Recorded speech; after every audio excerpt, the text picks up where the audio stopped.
In 2007, a team of 50 SBS commandos from C Squadron loaded into 2 Royal Air Force Chinooks outside Helmand Province and flew toward a mud-walled compound near the Pakistani border.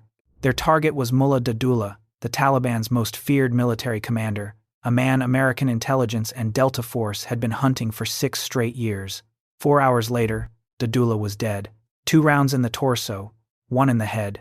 The kind of precise, close-quarters finish that Special Forces operators call a double tap. If you think the SAS is the British unit that Delta Force cares about most, you have it completely backwards. There is an older, smaller, and deliberately more invisible unit that operates out of a quiet naval base in southern England. And when Delta needs capabilities that no American unit can provide, they go to Poole. The Special Boat Service does not hold press conferences. It does not appear on recruitment posters. It does not write memoirs.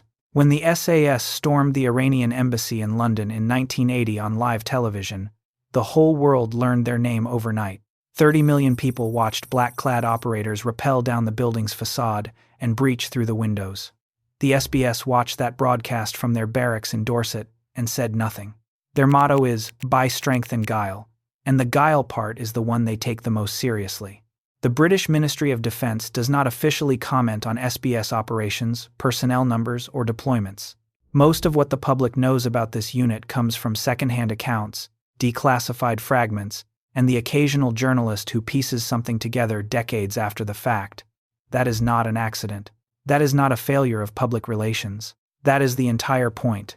What makes the SBS unusual among Western special forces is not just what they do, it is where they came from. The unit traces its operational lineage to July 1940, a full year before the SAS was formally established in the North African desert. A British commando named Roger Courtney, who had spent years paddling canoes through crocodile-infested sections of the Nile River in East Africa, became convinced that small teams in collapsible kayaks could conduct sabotage and reconnaissance missions that conventional naval forces could not touch. He had paddled the entire length of the Nile armed with nothing but an elephant spear and a sack of potatoes. When he brought the idea to the Royal Navy, they told him it was ridiculous. So Courtney did something that would define the SBS personality for the next 85 years. He paddled a folding kayak out to HMS Glengyle, a warship anchored in the River Clyde in Scotland, climbed aboard undetected in the middle of the night, walked to the captain's cabin, wrote his initials on the door, stole a deck gun cover, and paddled back to shore. When he handed the stolen cover to the officers who had dismissed him, they gave him permission to form his unit the next morning. That unit became the Full Boat Troop, later renamed the Special Boat Section. By early 1941, SBS teams were operating behind enemy lines across the Mediterranean, launching from Royal Navy submarines, conducting covert beach reconnaissance of the island of Rhodes, evacuating troops stranded on Crete, and running agent drops along the Italian coastline with improvised equipment and no reliable communications. Their gear was primitive: no radios, no wetsuits, no dry suits, improvised torches and folding canoes that could barely survive heavy surf. But they were effective. So effective that by 1944, roughly 200 SBS operators were tying down 6 full German divisions across the Aegean Sea and the Balkans. 200 men pinning down tens of thousands of enemy soldiers. That ratio tells you something about the kind of operations they were running. The SAS gets credit for being the birthplace of modern British special operations. That is the accepted history. It is in every book, every documentary, every Wikipedia article. But the accepted history leaves out a critical detail. The Special Boat Section was conducting submarine-launched commando raids across the Mediterranean a full year before David Stirling formed L Detachment of the SAS in the North African desert in 1941. Stirling gets the fame, the Hollywood films, the best-selling books. Courtney does not. He was sidelined after falling ill and given an administrative posting in Somaliland. And that pattern, the SAS receiving the spotlight while the SBS does the quieter and often more technically demanding work in the water and along the coastline, has repeated itself for over 8 decades. Today, the SBS operates out of Hamworthy Barracks in Poole, Dorset, on the southern English coast. The base sits beside Poole Harbour, near a caravan park and a residential housing estate. There is no dramatic perimeter fence, no guard towers, no visible security theater of the kind you see at Fort Bragg or Dam Neck. SBS operators wear the same green beret and the same standard uniform as regular Royal Marines. You could walk past one in a pool coffee shop and never know it. A member of Parliament actually complained in 2022 that the accommodation at the SBS base was below standard, that one of Britain's top fighting forces was living in subpar housing. That complaint tells you everything about the SBS approach. They do not spend money on appearances, they spend it on training. The unit fields approximately 200 to 250 operators organized into 4 active squadrons: C, M, S, and Z. By comparison, the 22nd Special Air Service Regiment maintains around 400 operators.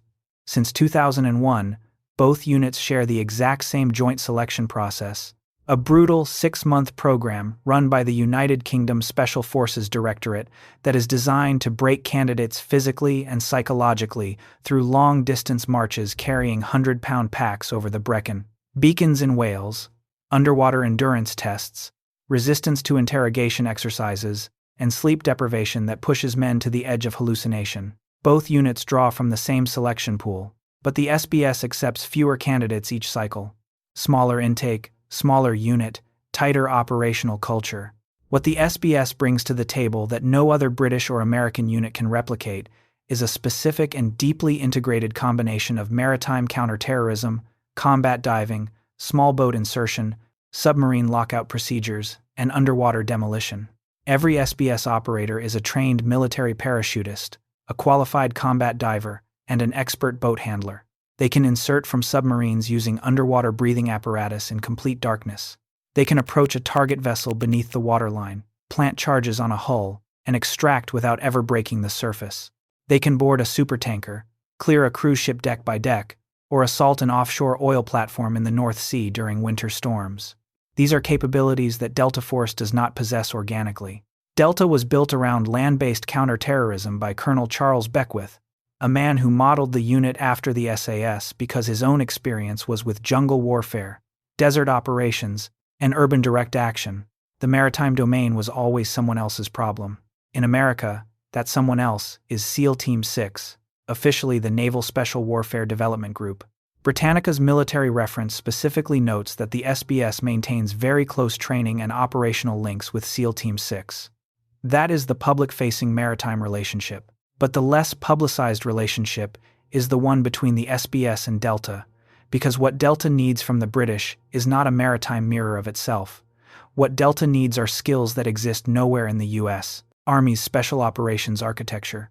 When JSOC began running combined task forces in Iraq and Afghanistan after September 2001, the British contributed their entire Special Forces apparatus under a unified command structure. SAS, SBS, the Special Reconnaissance Regiment, the 18th Signals Regiment, and the Special Forces Support Group all operated alongside Delta, SEAL Team 6, the 75th Ranger Regiment, the 24th Special Tactics Squadron, and the Intelligence Support Activity.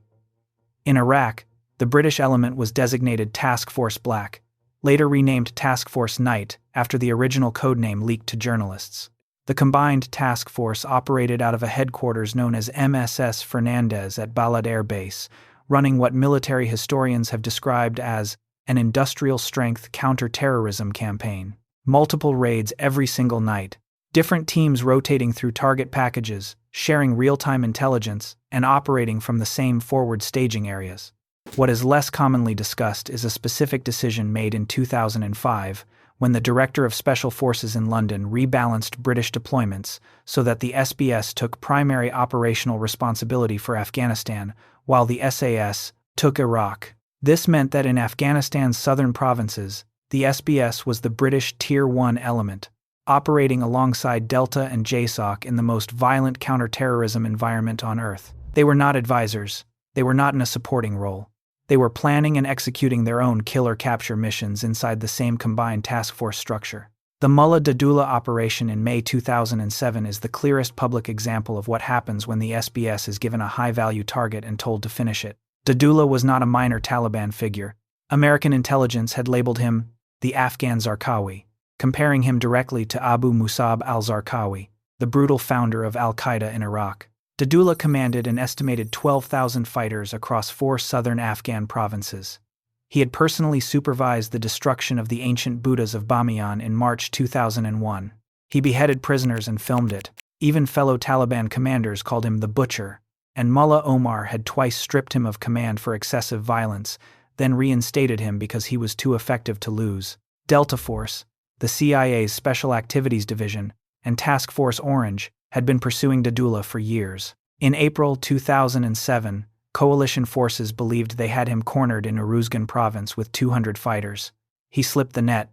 Then he appeared on Al Jazeera television, taunting NATO and declaring bin Laden was alive and leading the jihad.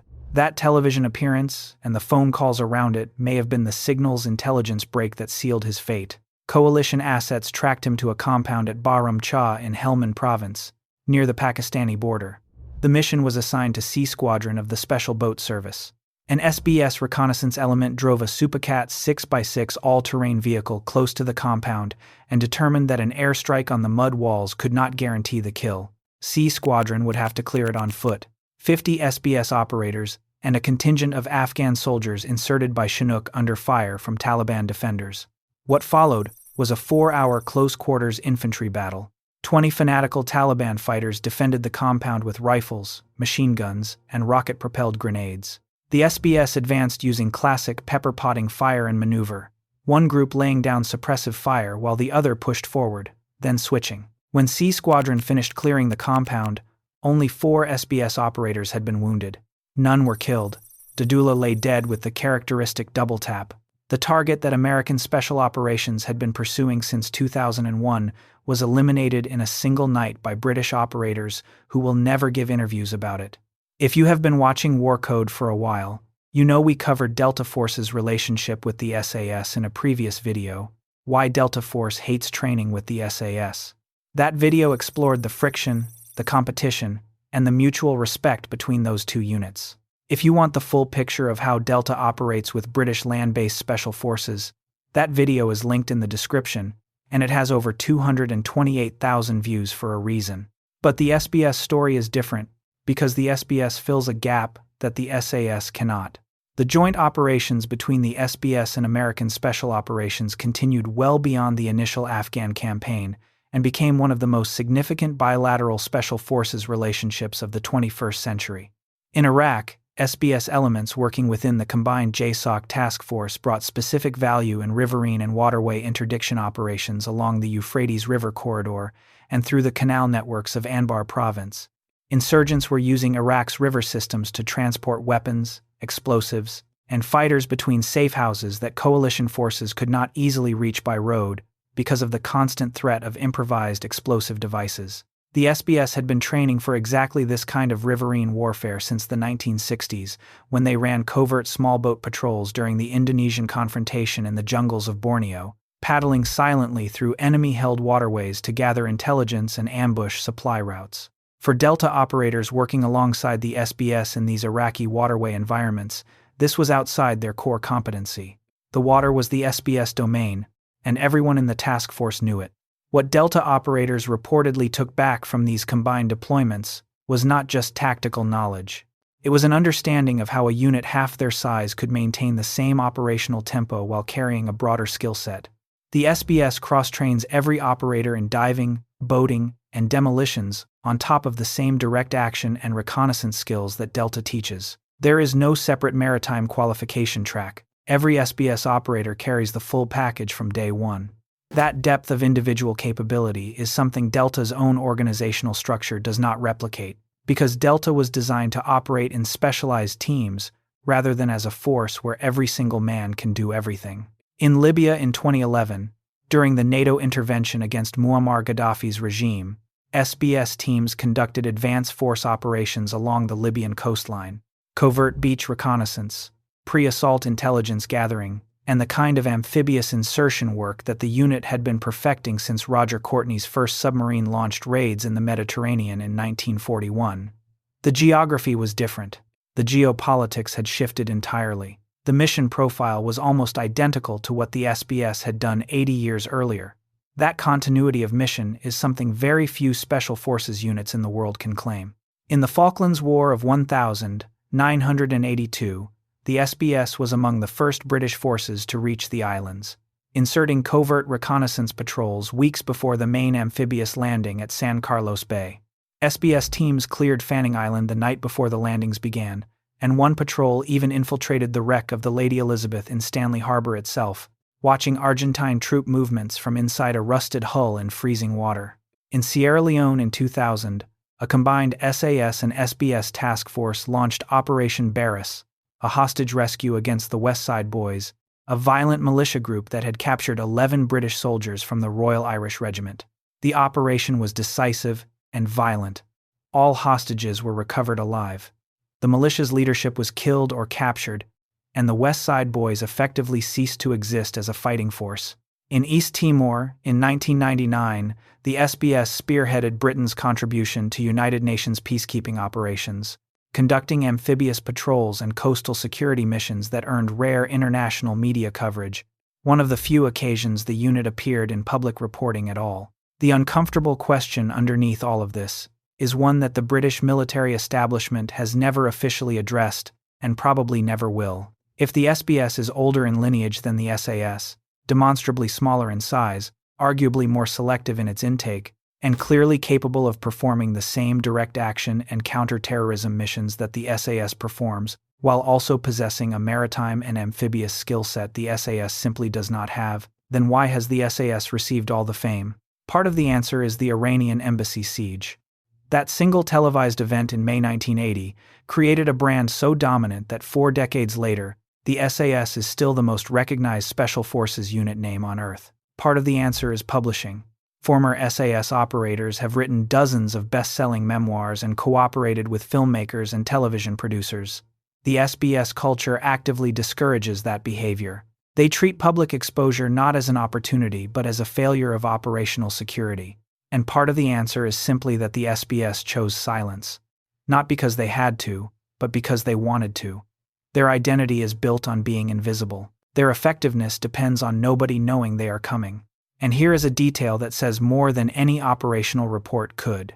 When Ian Fleming rewrote James Bond's fictional military background for the Daniel Craig era of films, he gave Bond a service record with the SBS, not the SAS. Even in fiction, when someone needed to create the most capable and secretive British operator imaginable, they chose Poole over Hereford. There is a phrase that circulates among SBS operators when someone brings up the SAS in conversation: "Who dares swims?" It is a play on the SAS motto, "Who dares wins," and it is delivered not with bitterness or resentment, but with the quiet confidence of a unit that knows exactly what it is capable of and does not need external validation to prove it. So the question for you comes down to this: is the SBS actually the superior British Special Forces unit, a unit that simply chose silence over fame? Or does the SAS deserve the top position because public reputation itself is a form of strategic power that multiplies everything else a unit can do? There are serious and legitimate arguments on both sides of that question, and the comment section is the right place to have that fight. Tell us where you stand. If you want to see how Delta's training relationship with the SAS compares to what we just covered about the SBS, watch Why Delta Force Hates Training with the SAS. It is linked on your screen right now.